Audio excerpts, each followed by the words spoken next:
Hello， 大家好，我是阿飞。厦门第一血案北辰山312特大杀人案，今天说的是发生在2002年，震惊全厦门的惊天大案。案件发生地点是在厦门北辰山。北辰山呢，坐落在厦门市同安区的五显镇境内，是省级风景名胜区。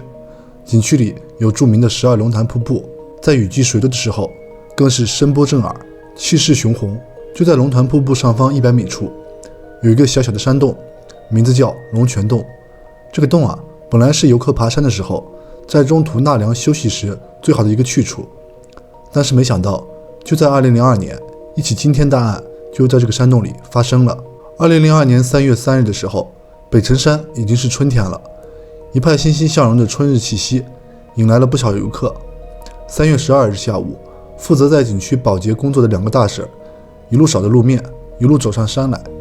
下午3点多，2个人走到龙泉洞附近。这个洞啊，是北辰山通往最高峰中间的一个休息的山洞。景点从龙泉瀑布往上走，走到这儿呢，还需要半个多小时，而且一路都是山道，崎岖难行。来的人也比较少，像往常一样。这2个保洁大婶啊，也都是在龙泉洞歇脚的。可是这一次，刚到洞口就被眼前的景象吓呆了。只见洞里几个年轻女子横七竖八地倒在洞里的石桌边，而且全身都是血迹斑斑，早就没有了呼吸。2个大婶当时吓得出了一身冷汗，撒腿就往山下跑，赶紧跑到景区管委会报告了情况。景区管委会马上报了警。下午3点50，当地警方立即赶到现场。山洞里的惨状让见过许多血案现场的警方人员也是倒吸一口凉气。在不足10平方米的洞里，几个年轻女子躺在血泊之中，身上到处都是刀伤，总计有60多处，刺破女子的心脏、肺、胃等内脏，导致她们当场死亡。严重的石壁上都是血迹斑斑，石桌和地上还散落着没有喝完的矿泉水和饮料。桌上还有一个黑色的旅行包，被翻得乱七八糟，里面留的是女孩子的化妆品和通讯录。案件发生在风景名胜区的深处，地点非常偏僻，人员流动性非常强，这个案件的破案难度可想而知。案情重大，警方迅速决定成立此案的专案组。专案组分为悉数勘验、现场访问受害者关系、排查面上排查、悉数侦查5个小组，分头采取侦查措施。第2天凌晨，警方就到厦门的东关制造公司进行调查。因为在现场的遗留物中啊，发现这几名女子留下的公司单显示，这几名年轻的女子全都是这家厂的女员工。东关制造厂听说这个消息之后啊，是全场一片哗然。这是一家外商独资企业，1999年刚从晋江搬到这里。在这4名死者之中啊，年龄最大的只有26岁，最小的才20岁。据厂方和员工反映，这4名受害女工在厂里表现都很好，人际关系也不错，还有一个是班长，一个是副班长，其他2个都是流动技术指导，都是厂里的技术骨干。在厂方的配合下，全厂动员大会连夜召开。到了凌晨的时候，调查组就初步查明了死者的身份和被劫的财物，包括其中一部摩托罗拉蓝色手机、2条项链以及银行储蓄卡若干张。综合各路情况，专案组对案情做出了方向性的判断。从凶手作案手法老练，作案后现场没有留下任何痕迹来看，初步判定性质是抢劫杀人，但是由于作案手段极为残忍，也不排除仇杀的可能。凶手应该是2个人或是2个人以上，属于流动作案的可能性比较大。犯案时间应该是当天下午的1点半到2点半之间。警方通过大量的访问，先后排查出7名曾经在案发时在现场附近出现过的嫌疑对象，并把重点定位在2名男性青年身上。根据风景区的售货员反映啊，当天下午2点半左右，他看到有2个男年轻从山上走下来，2个人都穿着黑色上衣和深色长裤，腰里还捆绑着深色手套。另外，死者的保洁员也在早些时候看到过这2个男青年行色匆匆的上山。还有一个摩托车的拉客的人也说啊，当天下午2点45分左右，这2个男青年啊分别乘坐摩托车离开了半山腰的停车场，其中一个只坐的是蓝色摩托车，但是山门的售票员和门卫都说没有见到这2个人。上山寻找这2名可疑分子就成了全案重点。322起案震动了整个福建省，被省公安厅列为全省严打整治4大悬案之一，被公安部确定为督办案件。厦门警方全力投入到侦破案件之中，排查当地16到35岁的人员2万多人，排查摩托车4785部。在排查期间，不断的有线索浮出，但是也不断的被排除了。这2名黑衣男青年仍然是如同石沉大海，消失在北辰山的茫茫夜色之中。到了4月底，随着重点目标的一个个的排除，拉网式排查从同安区延伸到了全市范围。功夫不负有心人呐，到了5月6日，专案民警终于得到一个线索，暂住在湖里区高点村的一个外来人口使用的手机和其中一名死者被劫的手机非常相似，这是案发近2个月来警方和犯罪嫌疑人最亲密的接触了。于是警方立即调动警力，马上找到这个人。当晚7点多，这名正在工地上做泥水工的外来打工人员刚刚回到家门口就被请上了警车。民警从他身上缴获了那部消失了1个多月的蓝色摩托罗拉手机。经过1夜的工作这个人不知深浅的当事人这才说出实情。手机是他买来的，从哪儿买来的呢？是他妻子的一个堂弟孔德春那儿，他花了4万多块买来的。但是这个孔德春现在下落不明，警方马上做出决定，全方位调查这个孔德春。孔德春，男，30岁，重庆市永川县人，曾经因抢劫被判刑。随着调查的深入，与他经常一起活动的几名当地老乡陆续浮出水面，而和他同时一起失踪的还有一个人，叫仙成海。这个人也非常可疑。从他老乡的调查处，警方还了解到一条线索，就在案发当天晚上，3月12日晚上，有人看到孔德春身上穿的裤子上面有血迹，而且他还和仙成海2个人用几张来历不明的银行卡在柜员机上取过钱。综合现场目击者对2个人体貌特征的描述，专案组基本确定犯罪嫌疑人就是仙成海、孔德春2人。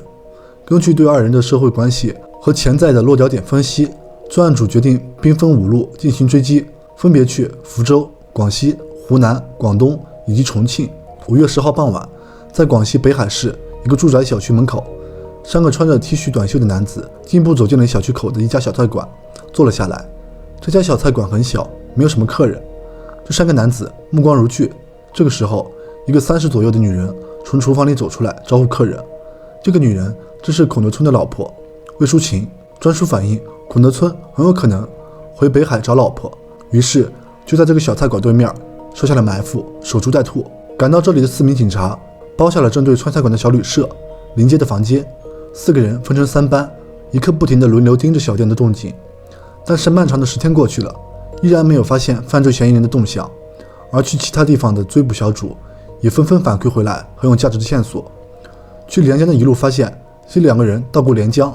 后来又去了外地，并且他们在连江当地也抢劫作案过。据湖南一路发现，这2个人曾经在5月5号晚上在该地抢劫一个女青年，抢走一部手机，后来又把这个手机以300块钱卖给当地一个二手手机店。去重庆的一路取得他们2个人完整户籍资料、照片等，并发现他们2个人于5月26号在贵州省六盘水市出现，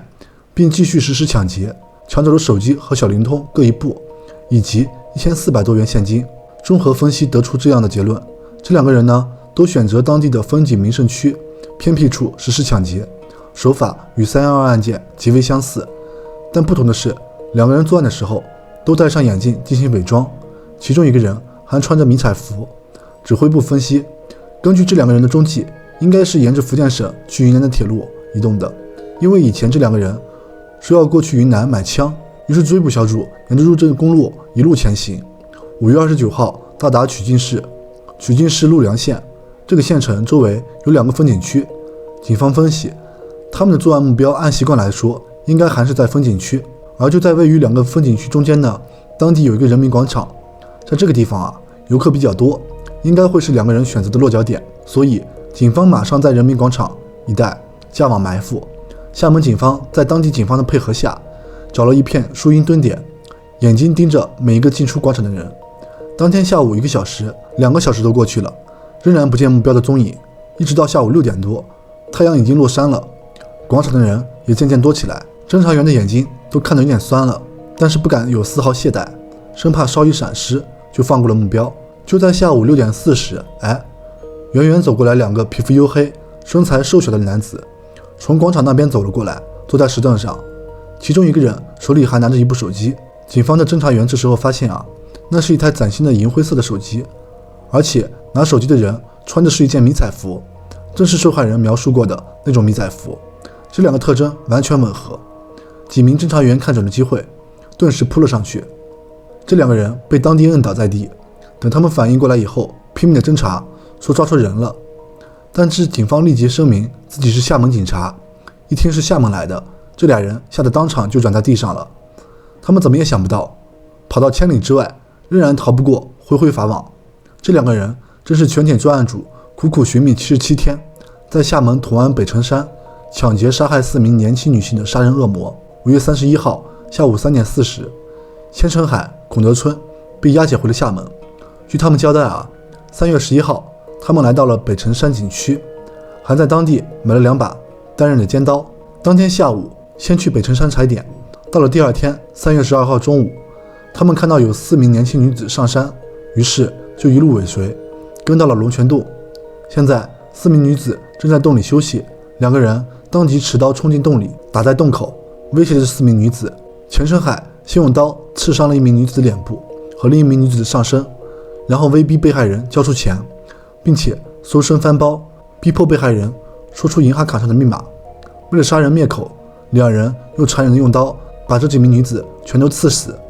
钱长海和孔德春怕他们没死，又在我们逃离之前又用我的刀去捅了他们，因为他的刀已经刺弯了。此后两人挥霍了抢来的钱财，逃离了厦门。他们还交代其实北城山案件并非是首次作案，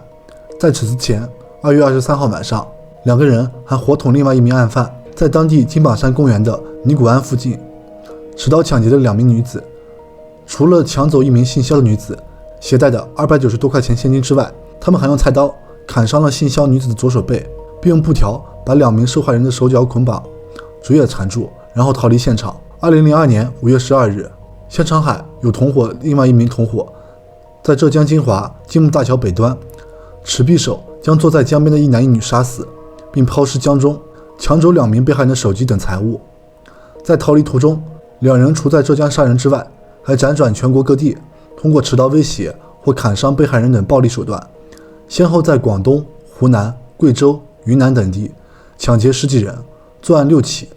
2002年7月25号，厦门市当地法院一审判处两人死刑，剥夺政治权利终身。1个月后，8月30号上午，26岁的钱成海和30岁的孔德春被2审处以死刑，押赴刑场，执以枪决。所以法网恢恢，疏而不漏，人在做，天在看，不是不报，时候未到。当你内心产生邪恶的时候，那你终将被惩治。今天关于厦门北城山案件的故事，我们就说到这儿。记得点赞、评论、订阅。我是阿飞，我们下期再见，拜拜。